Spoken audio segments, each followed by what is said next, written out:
السلام علیکم ورحمۃ اللہ وبرکاتہ۔ بسم اللہ الرحمن الرحیم۔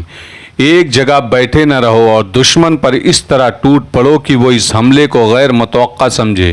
یہی وجہ ہے کہ عرب ہر معرکے میں کامیاب ہوتے چلے آ رہے ہیں۔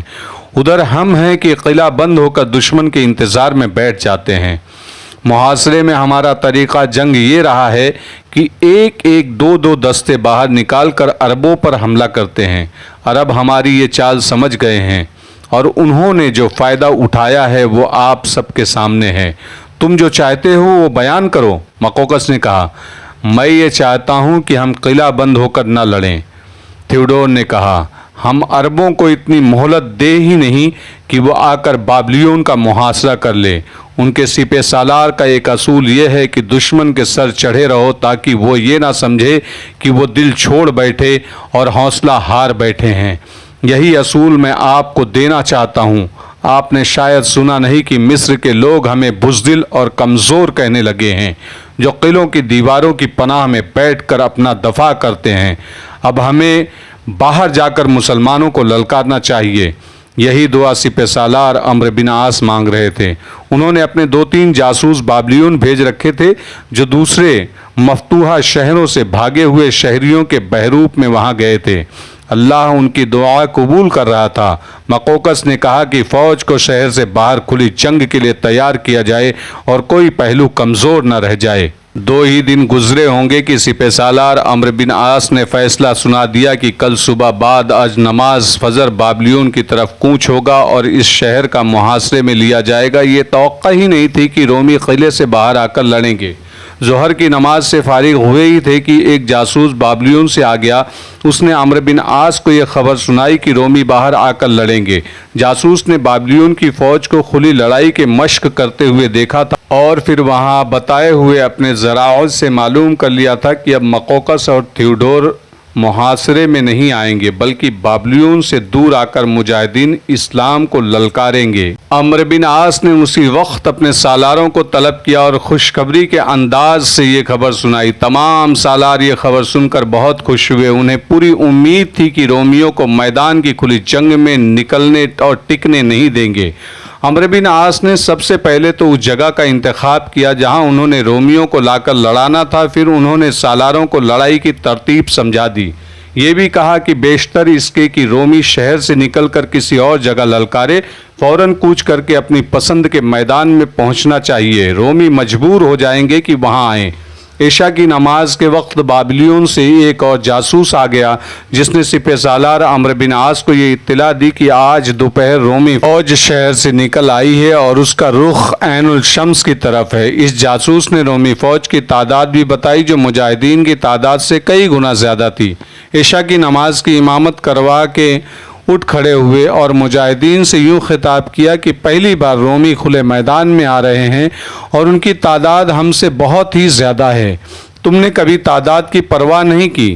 کیا یہ ہمارا ایمان نہیں کہ اللہ ہمارے ساتھ ہے جس نے اتنی کم تعداد کے باوجود ہمیں نیل تک پہنچا دیا ہے؟ اسلام کے مجاہدوں، میں ایک بات پہلے کئی بار کہہ چکا ہوں، وہی بات اب بھی کہوں گا۔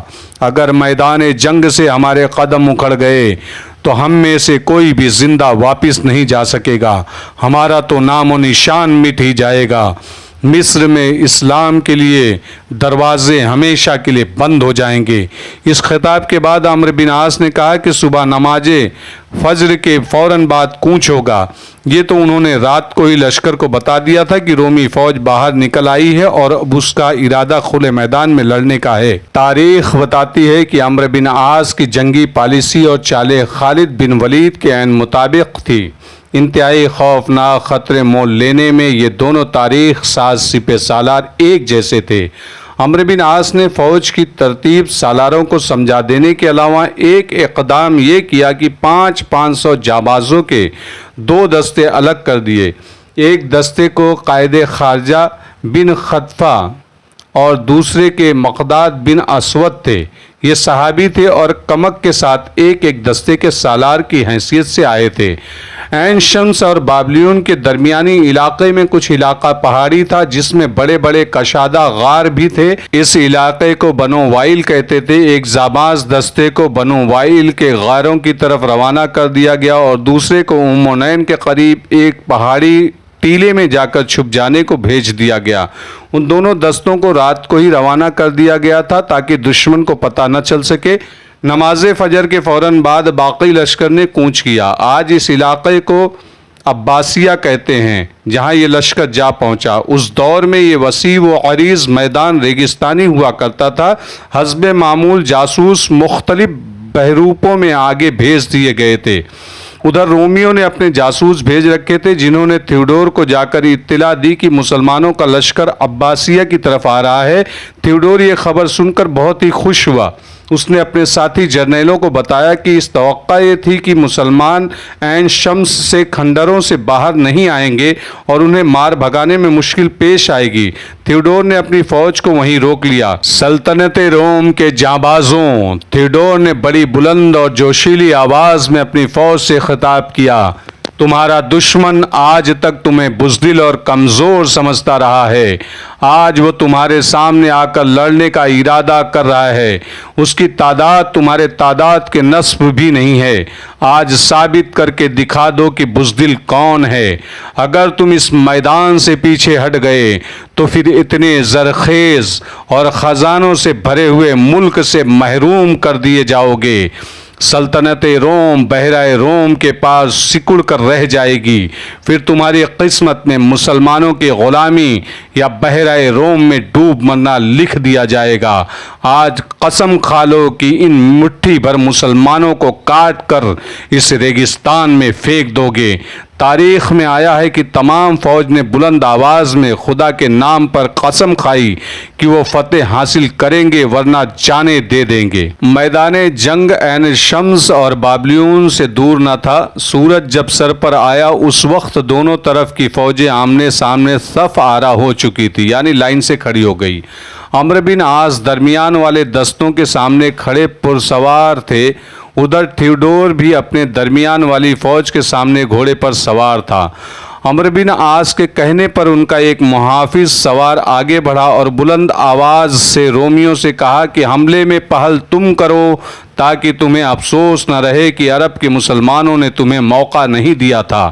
عمرو بن عاص کے اس محافظ نے اپنا اعلان ختم ہی کیا تھا کہ تھیوڈور نے حملے کا حکم دے دیا۔ عمرو بن عاص کی پہلی دی ہوئی ہدایت کے مطابق پہلوؤں والے دستے اور زیادہ دائیں اور بائیں کو چلے گئے۔ سپہ سالار نے دیکھ لیا تھا کہ رومی ایک ہجوم کی مانند ہلہ بول رہے ہیں، یعنی بھیڑ کی طرح۔ یہ انہیں پہلے ہی توقع تھی۔ اس کے مطابق انہوں نے مجاہدین کو ہدایت دے رکھی تھی۔ جب مجاہدین کے پہلوؤں والے دستے اور زیادہ باہر کو ہو گئے تو اس کے مطابق رومی سواروں کو بھی پھیلنا پڑا۔ عمرو بن عاص یہی چاہتے تھے۔ عمرو بن عاص نے بڑھتے ہوئے رومیوں کا سامنا کیا اور اس کے ساتھ ہی انہوں نے اپنے دستوں سے کہا کہ لڑتے ہوئے آہستہ آہستہ پیچھے ہٹنا تاکہ دشمن اور آگے آ جائے۔ تاریخ میں اس لڑائی کو معرکہ عین شمس کہا گیا ہے، اور یہ بھی کہ مصری لڑائیوں میں یہ معرکہ سب سے زیادہ خونریز اور تیز تھا، چونکہ وہ ایسا ریگزار تھا جس میں ریت کے ساتھ مٹی بھی تھی، اس لیے اس قدر زیادہ گرد اٹھی کہ دونوں طرفوں کے آدمی اس میں چھپ گئے اور دوست اور دشمن کی پہچان محال ہو گئی۔ مجاہدین کے جو دستے دائیں اور بائیں پھیل گئے تھے انہوں ان کے سالاروں دشمن کے پہلوؤں میں لے گئے اور پہلوؤں سے حملہ کیا۔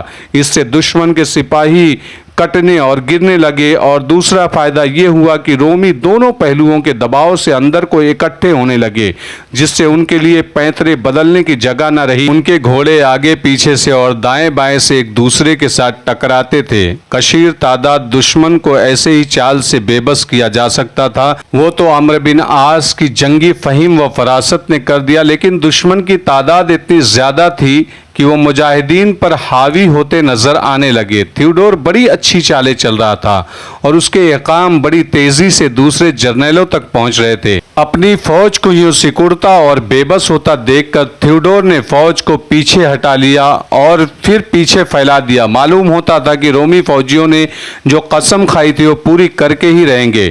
تھیوڈور نے فوج کو پیچھے ہٹا کر پھر جو حملہ کیا وہ کامیاب ہوتا نظر آ رہا تھا۔